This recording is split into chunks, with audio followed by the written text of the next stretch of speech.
Hello, everyone. Thank you very much for being here today. I'm here. My name is Heather McPherson. I'm the Member of Parliament for Edmonton, Strathcona, and the Foreign Affairs Critic for the New Democratic Party. I'm here to stand in solidarity with Canadian healthcare workers who are here to testify about what they have witnessed in Gaza during this genocide. I want to thank Doctors Against Genocide for sharing their time with us today. This is the defining moral issue of our time. As you know, New Democrats have long called on the Canadian government to end its complicity in this genocide.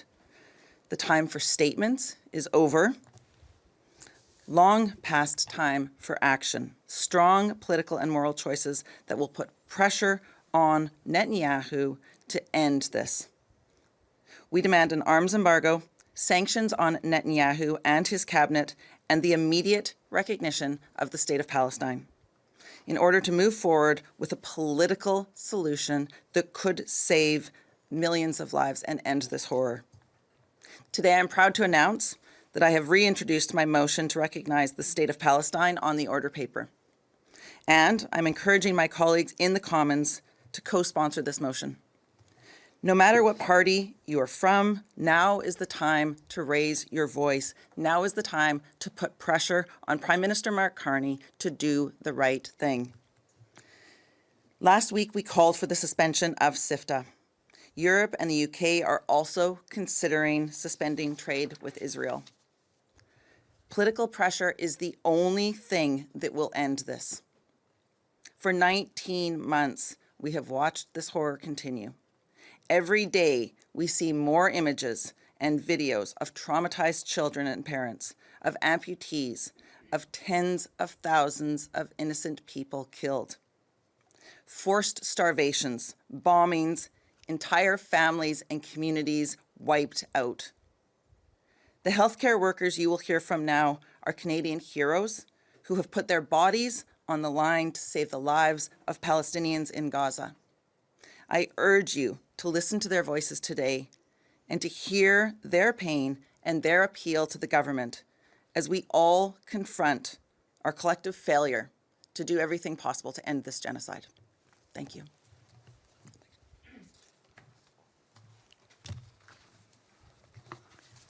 Thank you so much, Heather. Really appreciate your moral clarity and moral courage in this moment that requires all of us to show that same level of courage.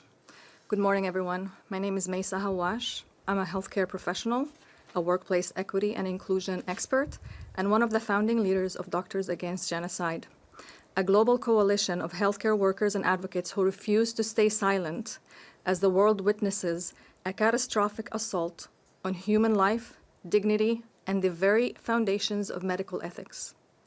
We are healthcare workers who took an oath to protect life, an oath that now compels us to speak truth to power. I stand before you as a Palestinian Canadian who knows exactly what it means to live under brutal occupation, where occupying forces control your breath, your dreams, your very right to exist.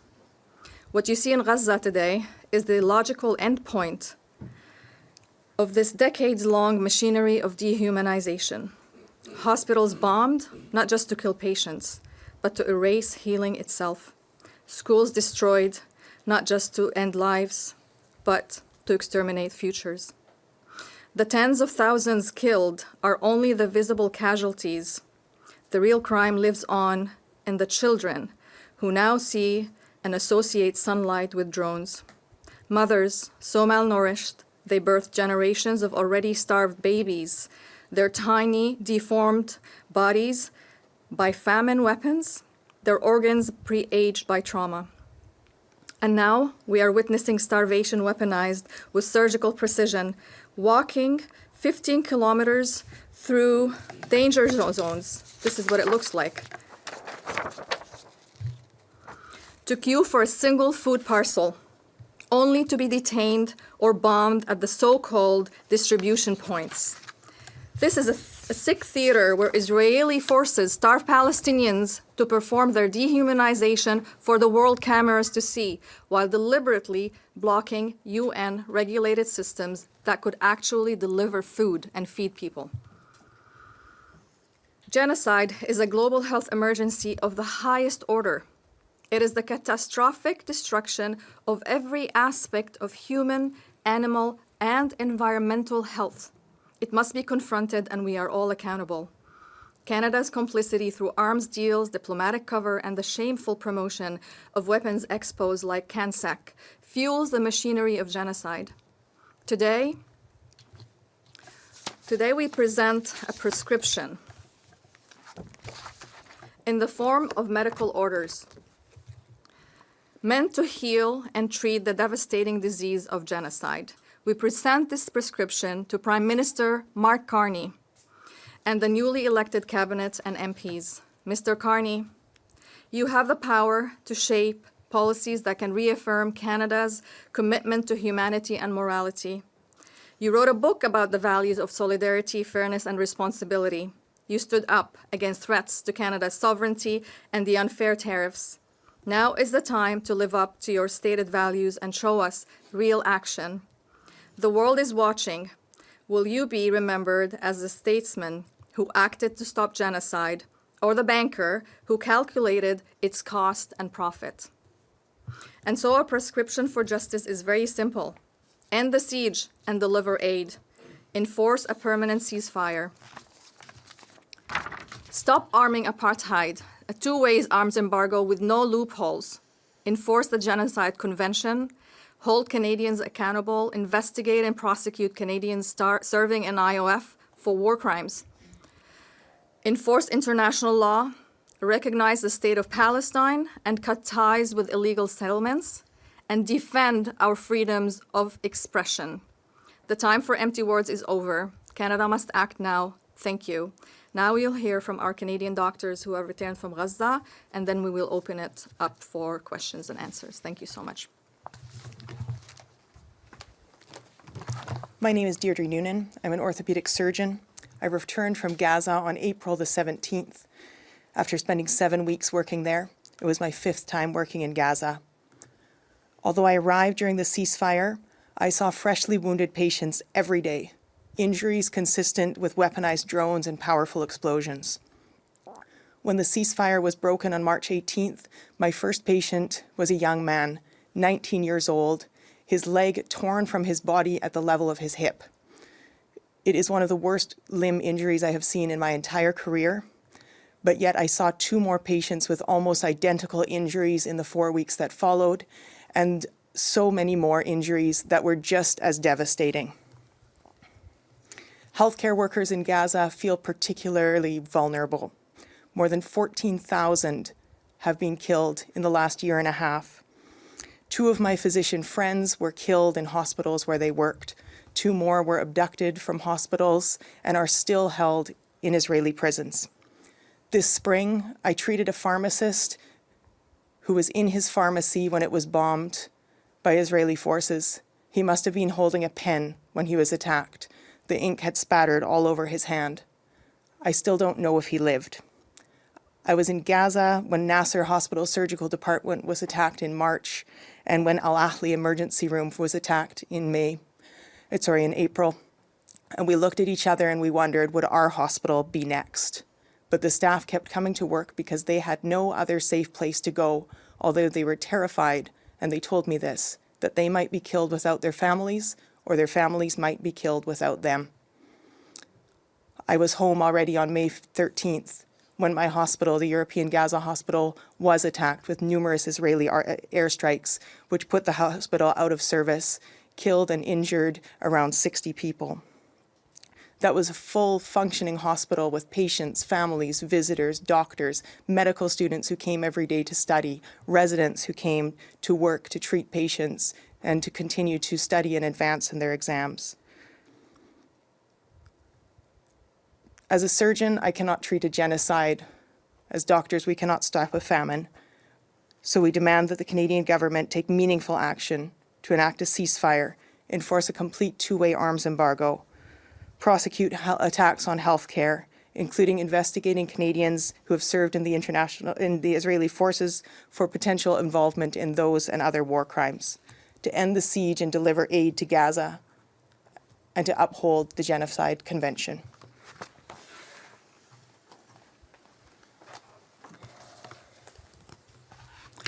My name's Dr. Sarah Lalonde. I'm a Montreal-based double certified emergency and family doctor. I worked at the European Gaza Hospital from late January until February 27th of this year. I saw many things that go against our Canadian values. I saw a young boy, Yusuf, who loved, in this picture here, who loved to play soccer and could sing beautifully, who loved his mother more than anyone else in the world. He was a small boy, even smaller than his age would have predicted. He was a primary school aged child who was shot by a sniper during the ceasefire and had a painful journey in our hospital. He was no fighter. On top of the trauma, on top of that, now he has to deal with starvation, and now he is at risk for dying from starvation. Every human being deserves medical aid in that situation. I have, as someone who's been in settings where children have experienced severe malnutrition, and as someone who has seen children die from malnutrition, I have witnessed firsthand the suffering of children who are starving. And its impact on children lasts for their whole life. If we think about Ottawa, if we think of all the children between 0 and 4 here in Ottawa, the number of children who have severe malnutrition requiring urgent treatment in Gaza is much beyond that of all the children from 0 to 5 requiring urgent treatment in Gaza. Every single one of us has loved a child at some point in our lives. I challenge you and everyone else here in Canada to see the children of Gaza in their children and those of your family and your friends. These children deserve the care, dignity, and support that we have an obligation to provide. We cry that what we're seeing in Gaza does not fit with our Canadian values, and we cry because, as healthcare professionals, because we are unable to stop this, despite the fact that we're from such a powerful country. Right now, as Canadians, we have a small window to act, and if we don't, it will be a blot on our history. We need to bring medications and food urgently into Gaza. We need to create a real arms embargo, and we need to enforce the Genocide Convention.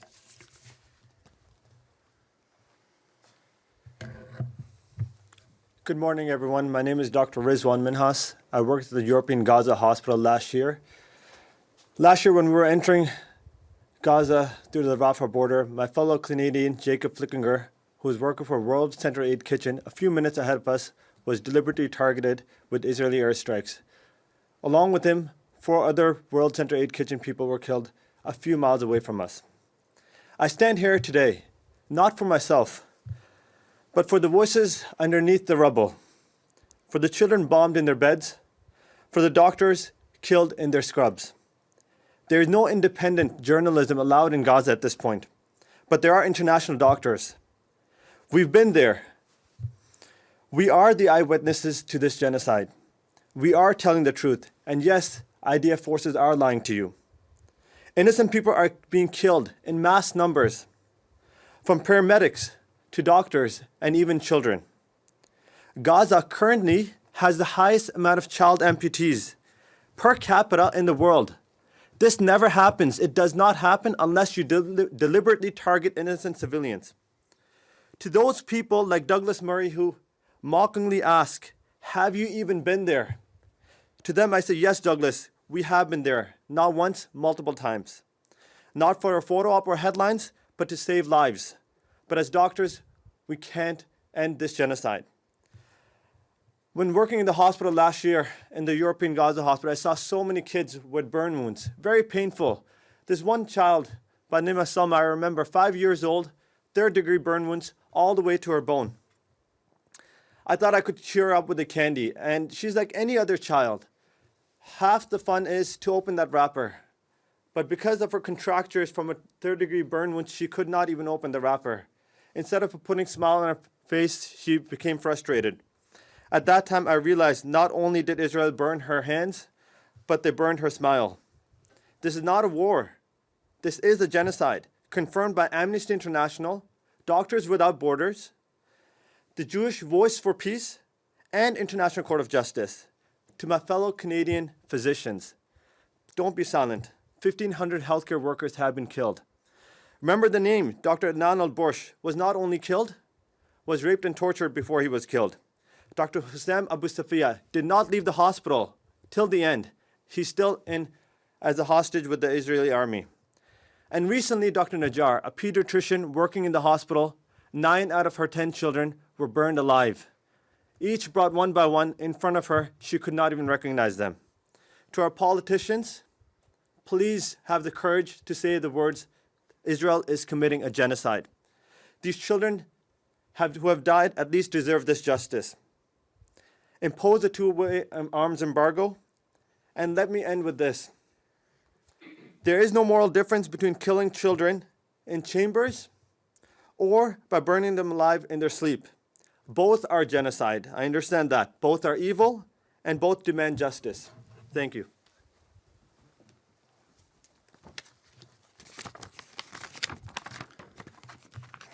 My name is Yipeng Ji. I'm a family doctor, and I've studied how colonialism affects the health of Indigenous peoples in the settler colonial state of Canada and also Palestinians in occupied Palestine. I was in Gaza last year as a medical volunteer in primary care clinics in central Rafah, and I witnessed with my own eyes the impacts of forced starvation on the children I cared for. This is an entirely preventable famine imposed on the Palestinian people in Gaza by Israel and also its allies who are withholding life-saving food, water, and medical aid to an entire population under illegal occupation and blockade since 2007, which has also included the Israeli policy of limiting food to only meet the minimum amount of calories to avoid malnutrition, effectively putting the entire population of Gaza on a diet. This colonial practice of starvation is not new. Sir John A. Macdonald, Canada's first Prime Minister, used this tactic to ethnically cleanse and displace the Indigenous population and hit, in his own words, that they were kept on, quote, the verge of actual starvation, unquote. Earlier this morning, I was at the protest against CANSEC, which is Canada's, quote, premier global defense and security trade show, unquote, run by CADSI, the American Association of Defense and Security Industries, a defense industry lobby group whose board of directors include executives from companies that supply the Israeli military. One such company that is attending this conference, this trade show, is Gastops. With their sole manufacturing facility located in Ottawa, they are the only manufacturer of specific engine sensors that go into the F-35 fighter jets. These are the same fighter jets that are dropping 2,000-pound bombs on Palestinians in Gaza as we speak. Companies in our own backyards are funding, supplying, and fueling this genocide. This is our problem to solve. This is our complicity that we must end. This is our responsibility to the collective liberation for Palestinians who deserve life, dignity, and freedom from occupation, apartheid, and genocide. Free Palestine. My name is Dorotea Gucciardo. I run a Canadian medical organization that sends in medical aid and personnel under the World Health Organization. We're here today to sound the alarm about the collapse of the humanitarian system and Canada's role in failing to uphold the international laws that it claims to defend. Just yesterday, we witnessed the brutal reality of the so-called Gaza Humanitarian Foundation, which revealed itself not as a humanitarian effort, but as a militarized spectacle. Starving Palestinians were drawn into an active conflict zone with the promise of food, only to be met with armed personnel, gunfire, and chaos. This is not humanitarianism. This is using hunger, fear, and humiliation to dehumanize a population. And the suffering is not accidental. As Dr. Majid, a Palestinian ER physician in Gaza told me, and I quote, "In Gaza, starvation is not a byproduct of war. It is being used as a weapon. I have treated children reduced to skin and bones, dying not because of rare disease, but because they lacked food, clean water, and basic formula." Canada is legally obligated under the Geneva Conventions to ensure that aid is delivered impartially and that humanitarian access is protected.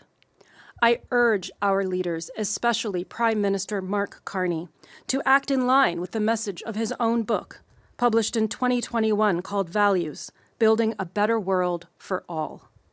In it, he argues that we must place human dignity and shared moral commitments above markets, politics, and power.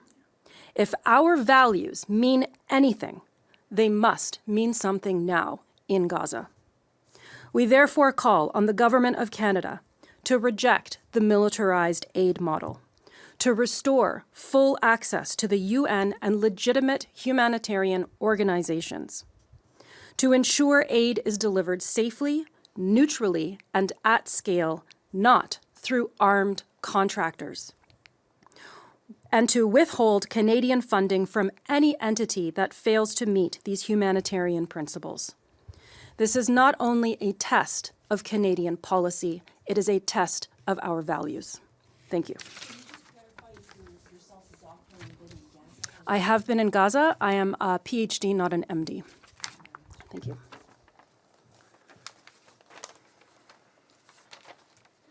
Thank you so much for your testimonies, and now we're open it for questions and answers. Yes, I have my question for Ms. McPherson.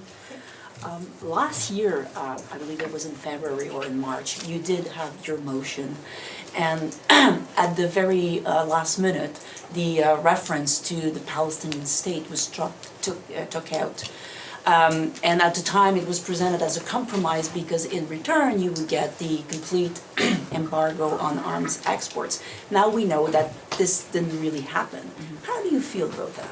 Betrayed. I mean, that's a great question because, frankly, for Canadians across the country, we watched the Minister of Foreign Affairs, Melanie Joly, we watched the Prime Minister of the Liberal Party stand in the House of Commons and tell Canadians that they would accept an arms embargo, that they would put strong pieces forward to protect Palestinians and to uphold humanitarian law and to ensure that Canadians and Canada was no longer complicit in a genocide. And yet they did not do that. Now we know all opposition day motions are non-binding, regardless of which party brings that forward. It's something, though, that I think all Canadians should question when the government of the day stands in the House of Commons, in the People's House, and blatantly misleads Canadians as to their intentions. I think that is something we should all be deeply concerned about. I will say as well, though, that the motion to recognize the state of Palestine, it is M1. It is the first motion that is in this Parliament. That is something that we have brought forward. That is something that we will continue to be pushing for. And as a follow-up, Minister Joly said during the summer that she suspended about 30 permits because, quote, she wanted to ask questions. Do you know what happened to that? And do you see that as fulfilling her promise of ending all arms exports to Israel? We asked very clearly for all arms and military grade materials to stop flowing to Israel, including that material that was going through the United States. Now, this is something that is according to Canadian law. Like, let's be very, very clear. The Canadian legislation, the Arms Trade Treaty, dictates that we are not able to send weapons. It is against the law to send weapons to anywhere that may be committing a genocide. We're also signatories to the Genocide Convention, of course. So for her to say, here's a little bit, we've done a little bit, here's a little bit, trickling out information to us, providing very little information to Canadians was dishonest. And I would also say as well that even at this moment, we know that there is not a two-way arms embargo with Israel. That is a challenge and that is a problem. And we need the Canadian government to be answering for why that is the case. Can I ask, last year when you presented that motion, the NDP had a much larger caucus. You I believe, still had the agreement with the Liberal Party. Now you reduced to a caucus of 7. The Bloc Québécois is also asking for sanctions against Israel, but they also lost a lot of MPs in the last election. What leverage do you guys have now to be pushing the Liberals to, say, apply sanctions on Israel or recognize the state of Palestine? Well, thank you for the question, Rafi. Listen, the New Democratic Party at 7 members is still the balance of power. We still have a minority government. The government cannot pass anything without the support of other parties. They will need to work with other legislators to get anything done. And so the 7 of us that have come to Ottawa will continue to be pushing and doing this important work. But I want to be very clear. I am here raising the voices and trying to raise the issues that are being brought forward by Canadians, by heroes like the doctors that we see behind me, like the humanitarian workers who are working in Gaza. My role is to amplify those voices, the voice of the million Canadians who've written to me because they are concerned about Canada being complicit in a genocide. I take your point about balance of power, but on these specific issues, for example, they can easily go around you guys and you know, have the Conservatives vote with them, right? A party that is not asking Rafi, for are you us. suggesting that the Conservatives would vote to end the genocide or I'm saying- recognize the state of Palestine? Because I can guarantee you that that will not be the case. No, I'm saying the Conservatives would vote against these motions, and the Liberals could easily just vote with them to bypass what the NDP and the Bloc is asking for in the new configuration of this Parliament. Well, and I think there's something that I also want to highlight very clearly. The Minister for Foreign Affairs does not require the Parliament to do anything to recognize the state of Palestine. The Minister of Foreign Affairs can stand at this microphone. She could come down right now and recognize the state of Palestine. That is as easy as that process is. In terms of putting an arms embargo in place, that's a very easy thing for them to do without having to come to Parliament. So absolutely, we will continue to raise this issue within the House of Commons. That is my obligation as a member of Parliament. But the government can do the things that we are asking them to do without parliamentary support, if they have the political will, if they are listening to the vast majority of Canadians that want to see their government take action against a genocide. And do you have their ear? Do you have the ear of Mr. Carney on this? I like to think that every member of Parliament should be listened to, and I certainly like to think that I have an effective way of raising my voice. But again, I hope that he's listening to me, but I also hope that he is listening to doctors who have been there. I hope he's listening to humanitarian workers. I hope he's listening to Canadians. You know, it is clear Canadians want to see Canadian complicity in this genocide end. And ideally, how much time, ideally, the motion have to take, to pass, and to end, to put the embargo in place. It could be done today. It could be done now. Every piece of every work that has been outlined by these excellent spokespeople behind me could be done today. It is a failure of the Liberal government to act with the urgency necessary and to have a statement come out threatening possible sanctions at this moment, 19 months into a genocide, is appalling. I feel like I really would like to pass this to some of our excellent, so why don't I pass it to you? I do have some additional question about your motion, though, which I haven't seen. I don't know if you made it public already. It's on the order paper. Okay. But can you just clarify the process? Like, when is it supposed to be called up for debate? Is it supposed to be called up for debate? And I mean, it's important. I understand, and we heard everything that was said by the other people. So there will be a It's just lottery that- for private members' business. That happens.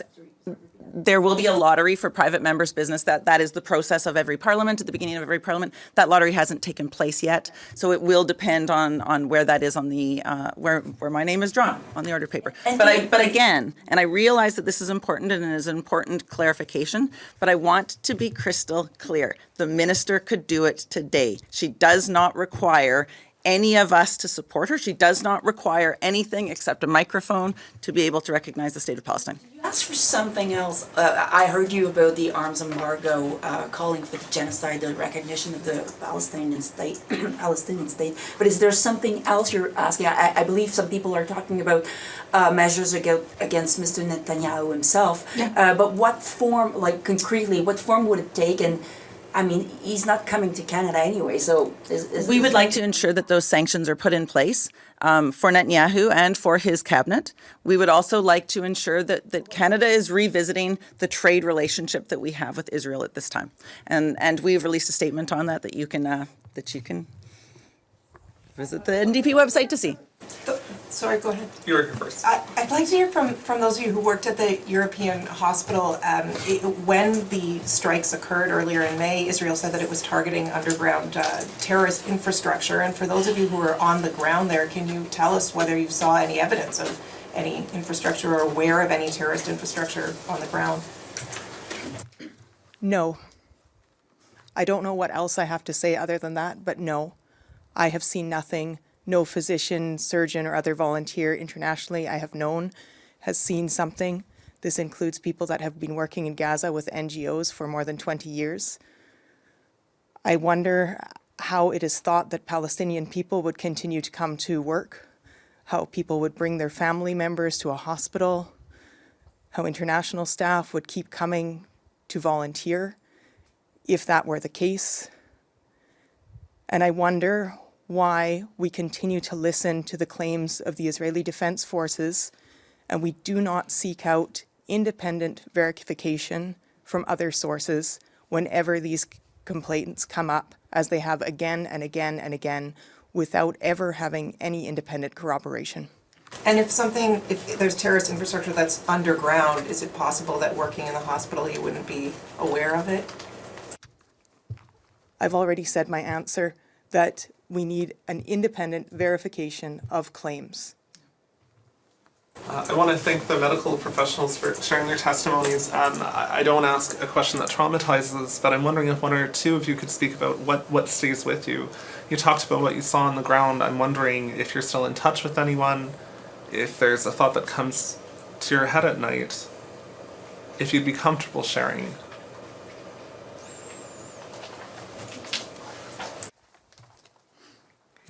There's a lot of stories that keep coming back to me as I reflect on my time in Gaza, and I'm in constant communication with the team that I was part of. I called my boss when the hospital was bombed in Gaza, and he was there with a team of nurses. The nurses on the video call looked me in the eye and they said, "We're starving." And my boss was there. He was trying to organize the evacuation of the department. As you can imagine, organizing an evacuation where you have very little places to evacuate to is a near impossible project. And he had stayed there to take care of his staff and sent all the other staff home. So that's one of the stories that really stuck with me most recently in May.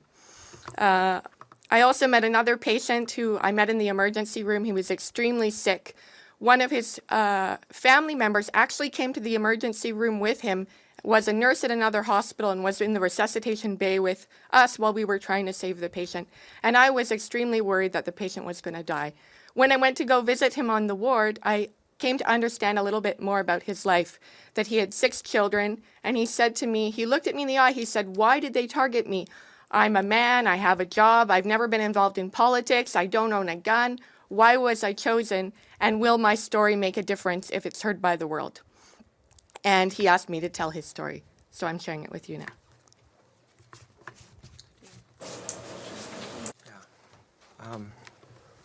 I think like any one of us who have worked in Gaza,